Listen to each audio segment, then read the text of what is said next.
कई साल पहले एक खूबसूरत गांव था जहां हर मौसम में फूल खिला करते थे। पक्षी गाते, बच्चे हंसते और हर चीज खुशबू से महकती थी। लेकिन एक दिन पहाड़ों के पीछे से एक काला साया आया।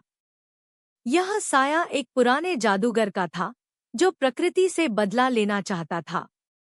उसने जमीन पर काला जादू फेंका, जिससे सूरज की रोशनी कम हो गई, बारिश रुक गई, जमीन सूखने लगी और फूल मुरझा गए। लोग बीमार और भूखे हो गए। कोई कुछ नहीं कर सका।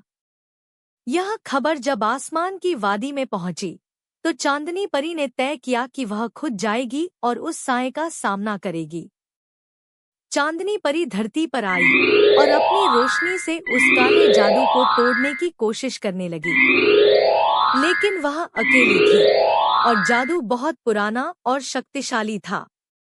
तब गांव के बच्चों ने अपनी माँ से कहा, हम चांदनी परी का साथ देंगे। बच्चों ने अपने छोटे छोटे दीपक जलाए। उनके सच्चे दिल और आशा की रोशनी से चांदनी परी को ताकत मिली और वह जादूगर का साया तोड़ने में सफल हो गई। बारिश फिर से बरसने लगी, धरती हरी हो गई और फूल खिल उठे। कहानी का संदेश: अंधेरे जादू को केवल रोशनी नहीं, बल्कि साथ खड़े होने वाली सच्चाई और उम्मीद ही खत्म कर सकती है।